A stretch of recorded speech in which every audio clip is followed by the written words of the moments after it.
A young police deputy vanished in the frozen ravines of Timberline Ridge. One gunshot shattered the silence, then another. The men who pulled the trigger believed the storm would finish what they started, that the mountains would erase her without a trace. But high above Snowbridge, where the wind howls like a warning, a Navy SEAL walking with his German shepherd felt something change. That night, one choice would expose a chain of lies buried beneath the ice, involving power, greed, and a town that trusted the wrong people. Before we begin, tell us where you're watching from, and if stories of courage, loyalty, and second chances move your heart, please subscribe for more stories like this. Winter pressed hard against Snowbridge, Montana, coating every rooftop and quiet street in layers of white silence. Timberline Ridge, towering, wind-carved, and unforgiving, loomed above the small town like a frozen monument. Snowflakes drifted steadily, catching the pale morning light before melting against the warm breath of anyone daring enough to walk outside. The cold was the kind that stung straight through a jacket, the kind that sharpened instincts. Deputy Ainsley Cross, 25, moved along the narrow Timberline access road with focused purpose. She had a compact, agile build and a disciplined poise from years of pushing herself to stand out among recruits. Her brown hair was braided low beneath her navy beanie, and her winter patrol coat clung tightly to her athletic frame. Sharp, blue-gray eyes swept the trail ahead, vigilant yet edged with the restless curiosity of someone who still believed she could make a difference.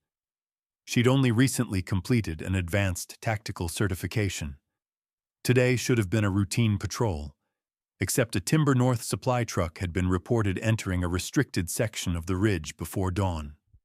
So now she followed tire tracks winding deeper into the woods, her boots crunching through layered snow.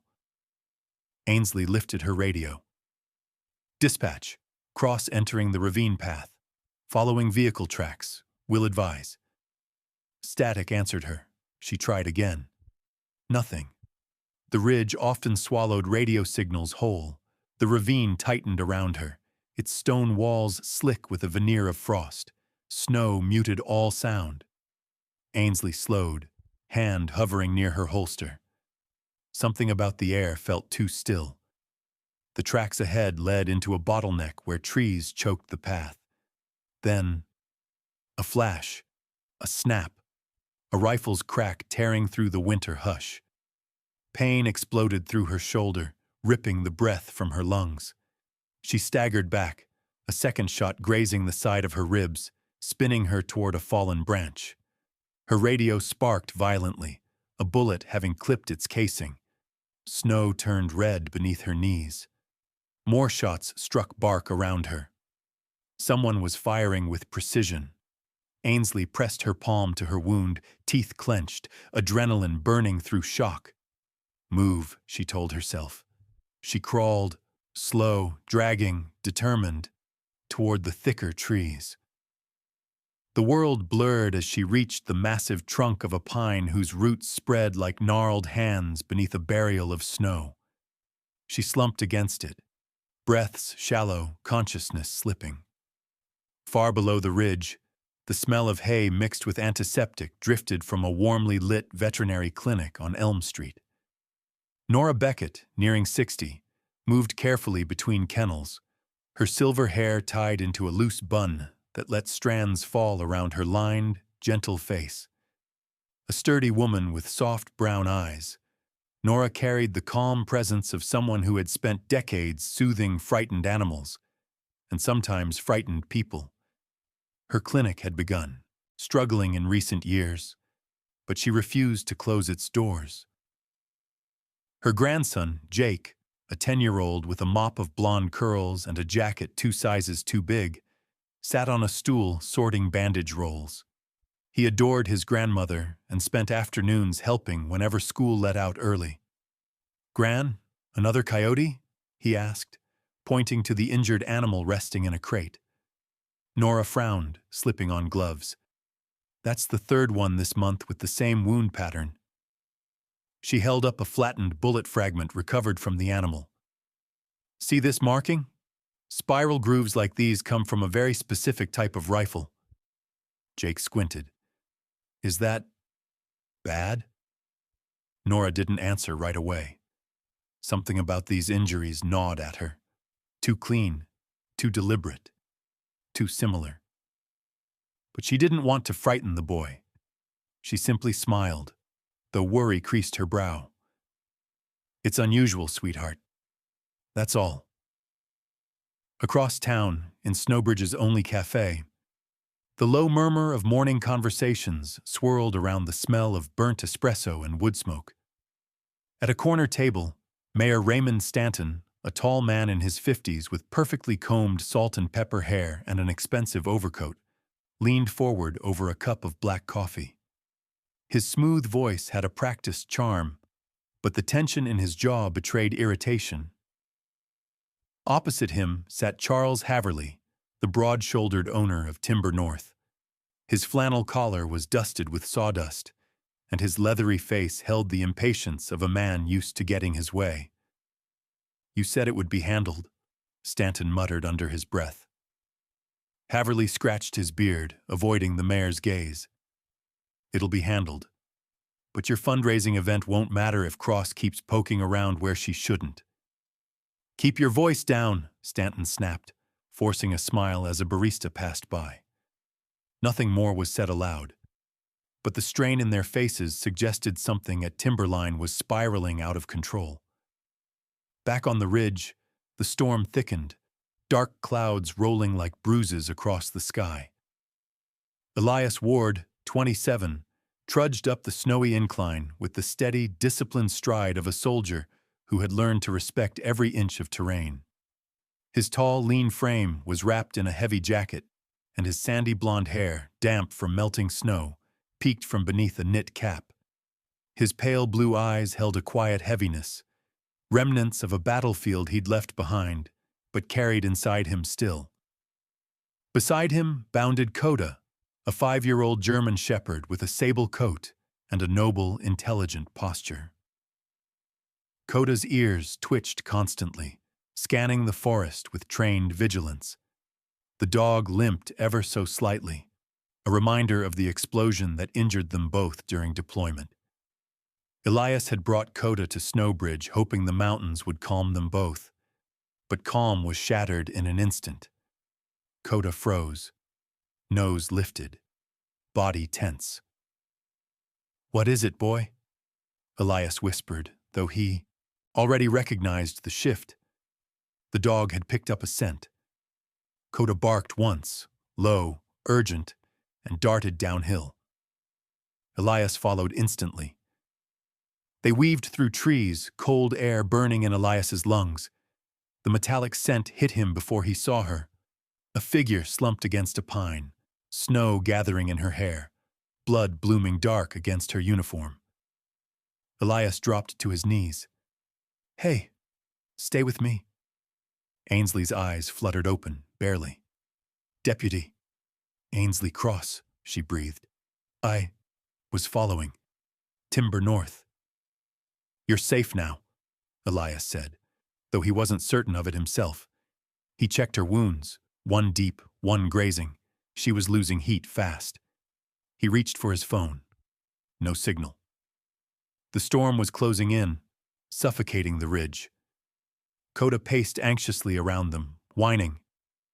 Elias lifted Ainsley carefully. She winced but didn't resist. "Hang on," he murmured. "Just a little longer." Through swirling snow, he carried her toward an old hunting cabin half buried in drifts. He kicked the frozen door open, laid her on a cot, and worked swiftly, cleaning blood, layering gauze, coaxing life back into her limbs. Coda curled against her feet, his warm body shielding her from the cold. Outside, the wind screamed against the wood. Inside, the fire Elias built flickered weakly, casting trembling shadows across the cabin walls. He sat beside Ainsley as her breathing steadied, shallow but present. He didn't know who had shot her, or if they were still out there, But until morning came, until the storm broke, he would not let her die alone in the snow. The storm thickened as night settled over Timberline Ridge. Wind rattled the loose boards of the abandoned hunting cabin, and snow drifted through the cracks like wandering ghosts. Inside, the flicker of a small fire cast trembling light across rough timber walls, revealing the pale, sweat-sheened face of Deputy Ainsley Cross. Elias Ward knelt beside her again, checking the makeshift dressings he'd applied earlier. Her breathing was shallow, uneven. Fever had begun its climb, warming her forehead even as the cold tried to claim the rest of her body. His jaw tensed. He had seen this kind of shock before. Far from any help, inside a collapsing world of ice and pain, Coda lay pressed against Ainsley's legs, sharing precious heat. The German shepherd's ears twitched toward every gust outside. His amber eyes never left the gap beneath the door, as if guarding against shadows the storm had yet to reveal. Ainsley stirred, a soft, broken sound escaping her. "Mom, don't let them call you." "Not yet." Her voice rasped with fear, and the words trailed off into a shiver. Elias leaned closer. "You're okay. Stay with me." Her eyelids fluttered, unfocused. "I was finally trusted. First real assignment, and I blew it." She swallowed painfully. "I can't fail." "You didn't fail anything," Elias said, firm but quiet. "You got ambushed. That's not failure." But she didn't seem to hear. Her head lolled to the side, breath hitching. Blood had begun to seep again through the bandage on her shoulder. Elias exhaled sharply. This was turning fast. He needed to remove the fragment still lodged shallowly beneath the torn muscle before infection set in. He rummaged through his pack, pulling out a small folding blade and a bottle of purified water. He set them on a metal tray he found on a shelf, warming the blade over the fire. His hands were steady, though the memory of similar battlefield procedures haunted the edges of his mind. He pushed them away. This wasn't a battlefield. It was one injured woman and the snow beating at the roof like a drum. "Ainsley," he murmured, "I need you to breathe slow. This will hurt." Her eyes cracked open, glazed with fever. "Are you a medic?" "Not exactly," he replied. "But I've had to do this before." He cleaned the wound again, then made a precise incision. Ainsley gasped sharply, her body arching before Coda pressed closer, grounding her with warmth and steady weight. Elias worked efficiently, fingers steady despite the sweat on his brow.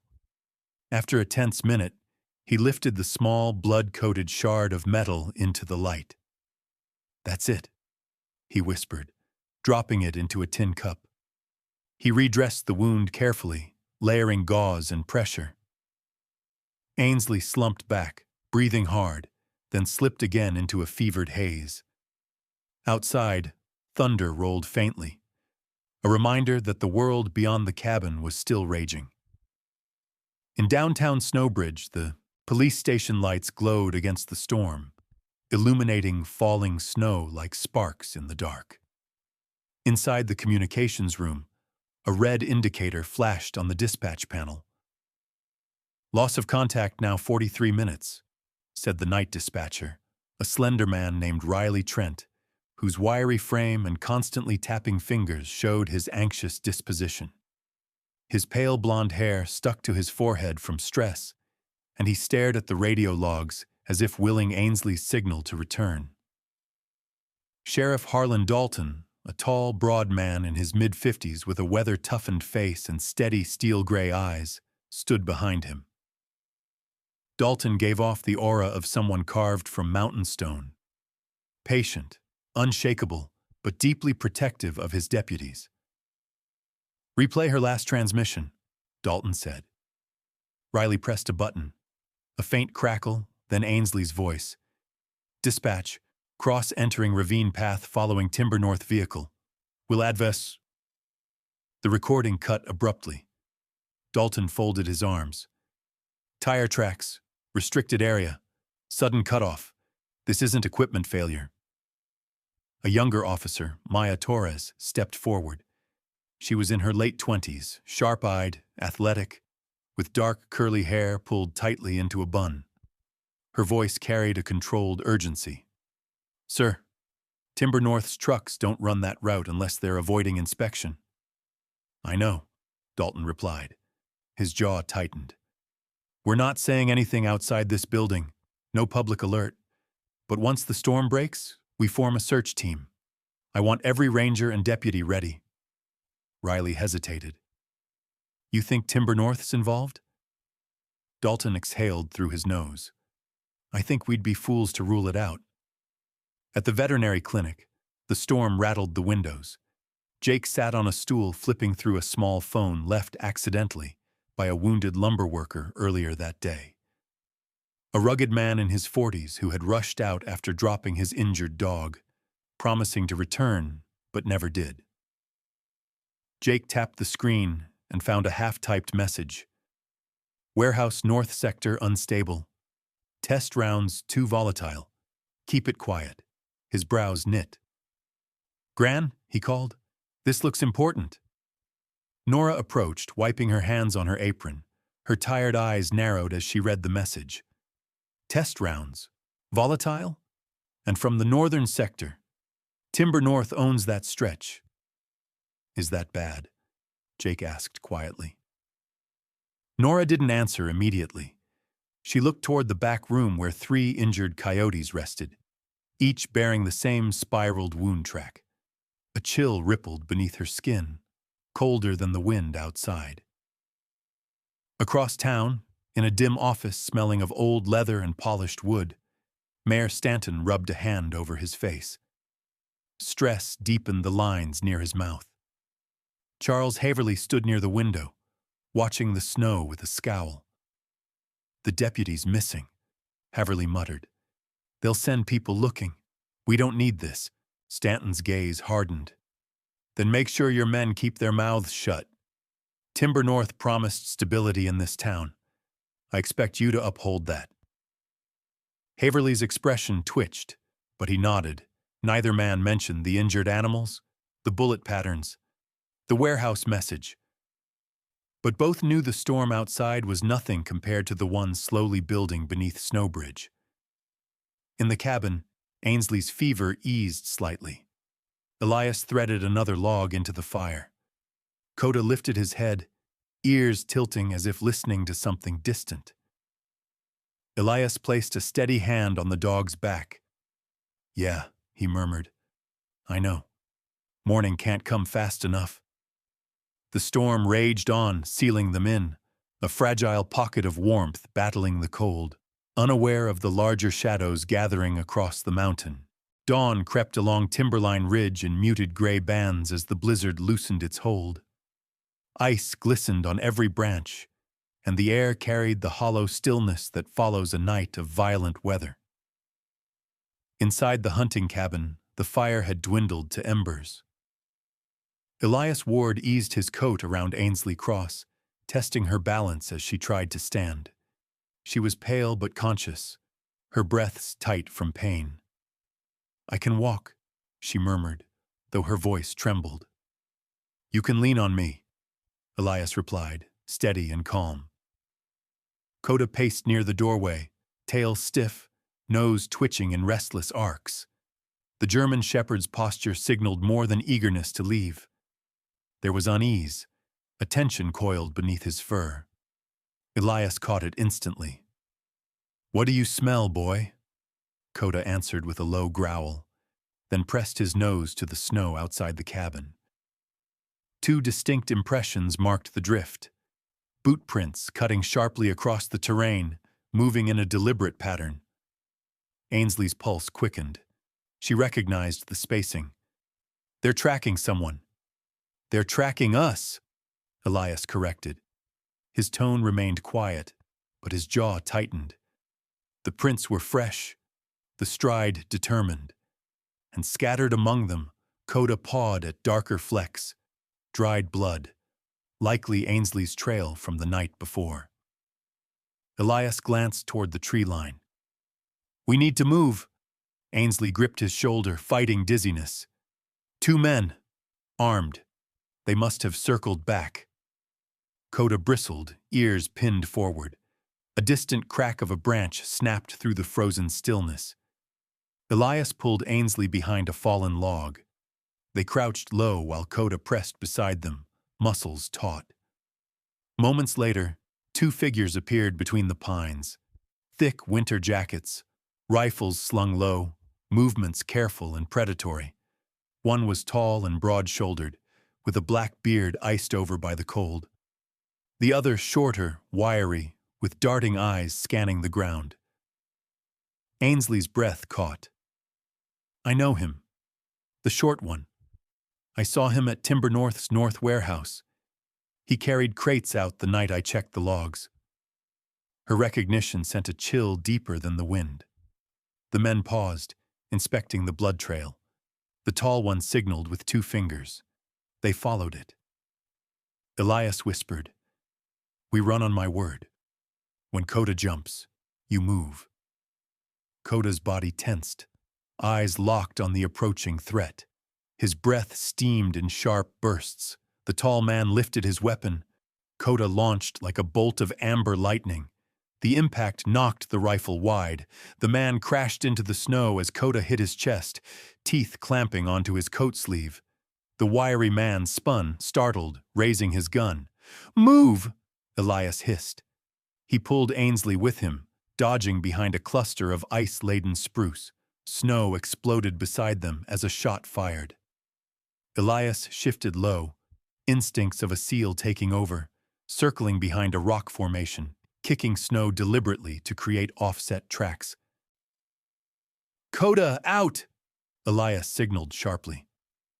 The dog disengaged with a leap, sprinting toward Elias and Ainsley as the attackers scrambled to their feet.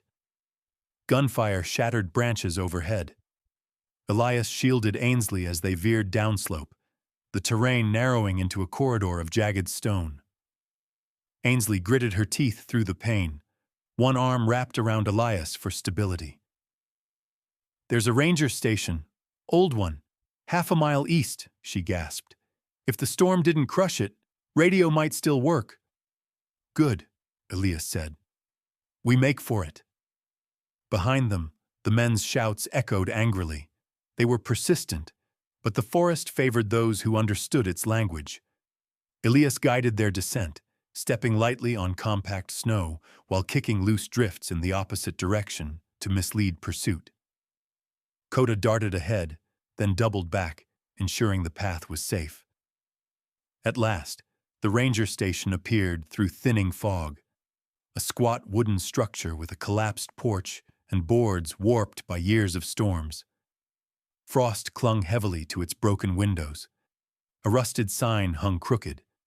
"Timberline Fire Watch. Outpost 3. Ainsley gripped the doorframe as Elias shouldered it open. Inside, dusty shelves and old maps covered the walls. A metal radio sat atop a cracked desk, its antenna bent like an arthritic finger refusing to straighten. Elias helped her into a chair. "You know how to work it?" "Depends on how old it is," she said, forcing a weak smile. He cleared snow from the surface and tapped the side of the radio. The machine sputtered, then whined, static bleeding through the cabin. Ainsley adjusted the frequency dials, her fingers trembling from cold and pain. "Snowbridge Dispatch, this is Cross. Emergency. Officer down. 2 armed suspects in pursuit." More static. Elias took over, tightening the cables, adjusting the gain. The radio crackled again, and then a faint voice broke through, distant but human. "Opie, Cross, repeat your status." Ainsley sagged in relief. "We have contact," Elias whispered. Coda stood guard at the doorway, eyes locked on the woods, body quivering with vigilance. Snowbridge was hearing them. Help would come. But not soon enough to stop what the forest still held. In town, the day thawed slightly beneath weak winter sunlight. Nora Beckett drove her old beige pickup along the road leading to the outskirts, Jake beside her clutching 2 paper bags filled with warm bread and stew packets. "Mrs. Hollard will love this," Jake said, cheerful despite the cold. "She always does," Nora replied, smiling.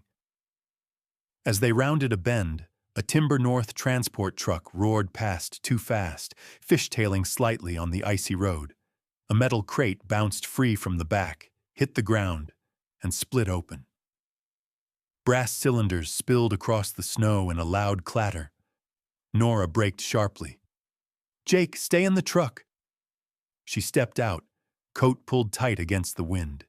The spilled ammunition gleamed with a distinctive spiral marking etched near the base, precisely like the fragments she'd removed from the wounded coyote last week. Her chest tightened. Jake leaned out the window, phone in hand. "Gran, these look like the weird ones, right?"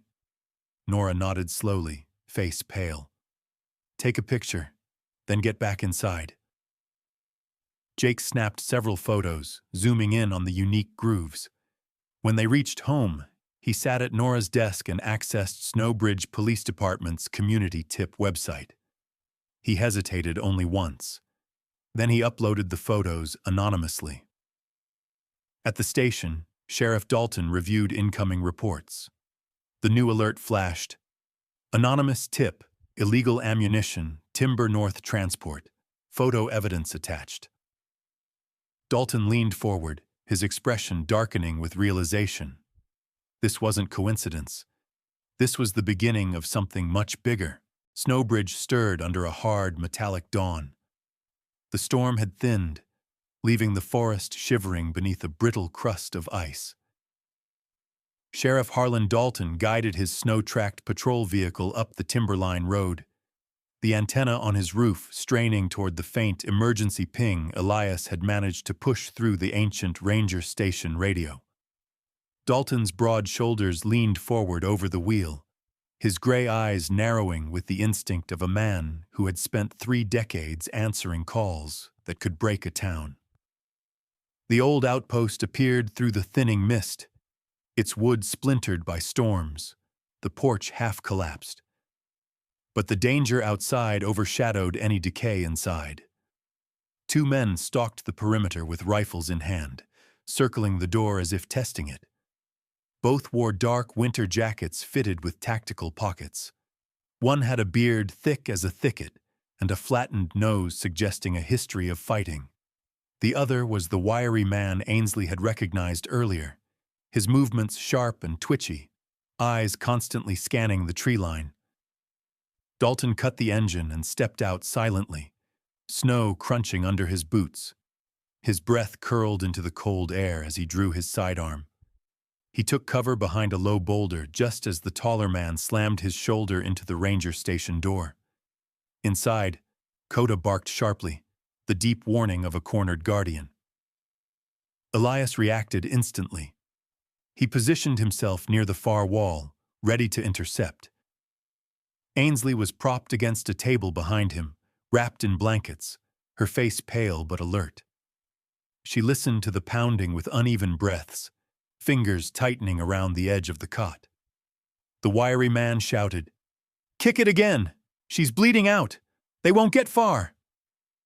Dalton moved with practiced calculation. When the bearded man lifted his rifle, Dalton stepped from behind the boulder. "Drop it!" The shout ricocheted off the icy trees. Both men spun toward him. A shot cracked. Snow burst beside Dalton's leg.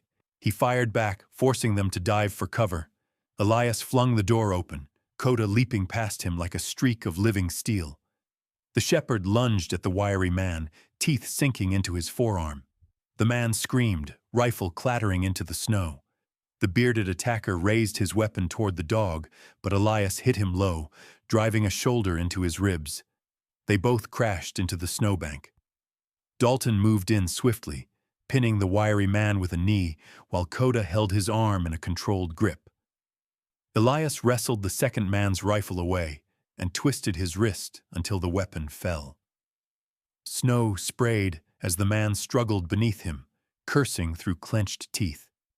Within seconds, Dalton snapped cuffs onto both men. Coda stepped back, panting, a thin line of blood staining his fur where a bullet had grazed him. Elias knelt to check the wound. Superficial, but burning with risk. He stroked the dog's head firmly.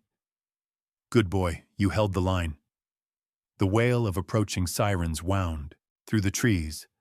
Backup, drawn by Dalton's call. Paramedics rushed into the outpost. Ainsley blinked up at them as they lifted her onto a stretcher.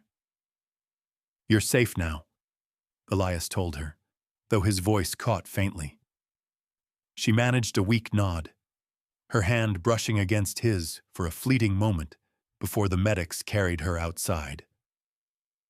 A helicopter thumped overhead, blades slicing the frozen air. Its searchlight flickered across the clearing as it descended. Snow swirled violently when the stretcher was loaded, and Elias stepped back, shielding his eyes from the downdraft. Dalton stood nearby, broad stance braced against the force. As the helicopter rose, Elias watched the silhouette of Ainsley inside. Small, still, fragile beneath the medical blankets. His chest tightened, a storm of fear and something deeper stirring beneath his ribs. Coda pressed against his side as if sensing the weight inside him. The helicopter tilted toward the horizon and vanished beyond the ridge. Dalton rested a hand on Elias's shoulder. "She's heading to the best trauma unit in the region. She fought hard. That counts." Elias nodded, though his eyes lingered on the empty sky. 2 days later, the investigation broke open like a frozen river cracking under thaw. Ballistics reports from the state lab arrived first. The fragments taken from Ainsley's shoulder wound bore a distinct spiral rifling pattern. An unusual twist rate found in a specific rifle batch, traced to illegal imports from Idaho. The same markings appeared on the bullet removed from the deer Nora had treated, and on the ammunition Jake had photographed spilling from the Timber North truck. On each casing, faint but identifiable, was the manufacturing lot number, LN47X. Dalton's expression hardened as he read the report. This was no coincidence. It was a chain leading directly to Timber North's doorstep. When interrogated, the two captured attackers, now identified through federal database hits as contract enforcers from out of state, split their story under pressure. The wiry man broke first. "It was Stanton," he stammered. "Mayor Stanton. He paid Haverly to get rid of the deputy, said she was digging in places she didn't belong." The bearded man snarled, but eventually added the missing pieces. "Timberline route was perfect. Quiet. No patrols at night. We moved crates up and down, rifles, handguns, whatever came in from Idaho. Cross got too close." Dalton felt a cold that had nothing to do with winter. He called for a warrant. The mayor's office, once immaculate, now brimmed with evidence. Officers pulled out a ledger containing irregular cash entries labeled under fake community grants. Hidden in a locked drawer was a folded map. The Timberline Ridge circled in red ink with a note. "Safe testing zone. No patrol interference. Exactly where Ainsley's body would have ended up if Elias hadn't found her." Stanton was arrested at City Hall, still wearing his pristine overcoat. Charles Haverly was taken into custody at the Timber North compound, while federal agents sealed the warehouse and seized crates of unregistered firearms. Snowbridge watched the news unfold with a shock that rippled through every diner, grocery store, and living room. Justice had been buried under ice for too long, but now it had surfaced, and the ridge, silent as ever, seemed to breathe easier. The snow along Timberline Ridge no longer fell in heavy curtains, but drifted lightly in the wind, dissolving into air before touching the ground. Days had grown brighter, the sun lingering a little longer over Snowbridge as if watching the town emerge from its long-held breath. Within the regional medical center, sunlight reached through tall windows and spilled across Deputy Ainsley Cross's bed. She sat propped against pillows, her shoulder bound in clean dressings, her breathing steady. The bruises along her ribs had begun to fade into lighter shades of blue. Despite the lingering fatigue, her eyes had regained their sharp clarity. Every morning brought a mix of gratitude and the quiet determination to reclaim the life stolen from her atop timberline. The door opened gently. Elias Ward entered carrying a paper cup of hot cocoa and an awkward attempt at a smile. His sandy hair was still tousled from the wind outside. He wore a thick forest green jacket, dark jeans, and boots dusted with snow. Behind him padded Coda, tail swinging lazily, his bandaged side healed enough for him to walk with his usual calm confidence. Ainsley brightened visibly. "You again," she teased. "Doctor said cocoa helps recovery," Elias replied, setting the cup on her bedside table. "And Coda insisted on checking your vitals." Coda placed his front paws gently on the edge of the bed and offered a soft whine. Ainsley scratched behind his ears, smiling when the shepherd closed his eyes in bliss. Their daily visits had become a rhythm she didn't realize she needed. Elias often sat beside her, speaking in the gentle tone of someone who understood how silence sometimes carried more weight than words. He told her about the mountains he used to hike, the oceans he was deployed across, and the nightmares he no longer tried to hide.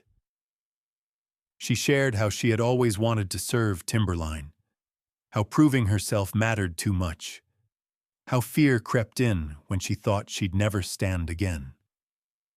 One afternoon, as the sky paled toward evening, Ainsley said quietly, "You shouldn't feel responsible for what happened up there." Elias shook his head. "I don't feel responsible. I feel grateful that I was there, that I got the chance to pull someone out when it mattered." His honesty softened the lingering ache in her chest. There were moments when their conversations fell into gentle silence, where the only sound was Coda's steady breathing at their feet. Those quiet intervals felt like healing, like something fragile but real taking root. While Ainsley recovered, Snowbridge continued its own renewal.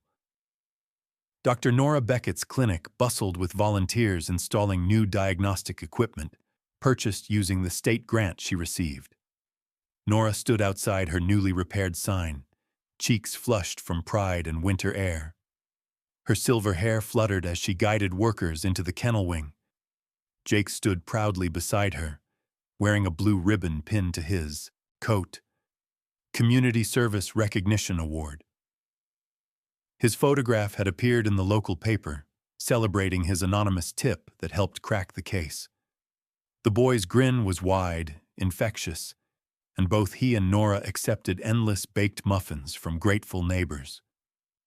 The Snowbridge Police Department earned commendations from the State Bureau. Officers moved through the halls with renewed confidence, their badges glinting a little more brightly. Legal consequences came swiftly and decisively. Former Mayor Raymond Stanton faced sentencing in federal court, 35 years without parole for conspiracy to commit murder, bribery, and facilitating illegal arms trafficking.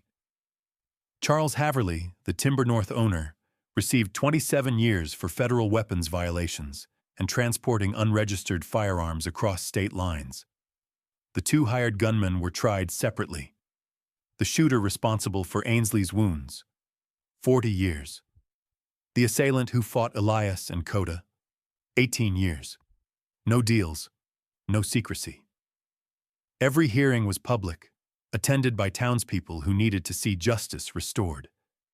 The remaining Timber North employees, innocent workers blindsided by their employers' crimes, were offered new job placements by the county.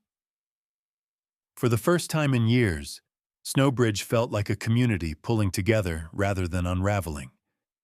Weeks passed, and winter slowly surrendered.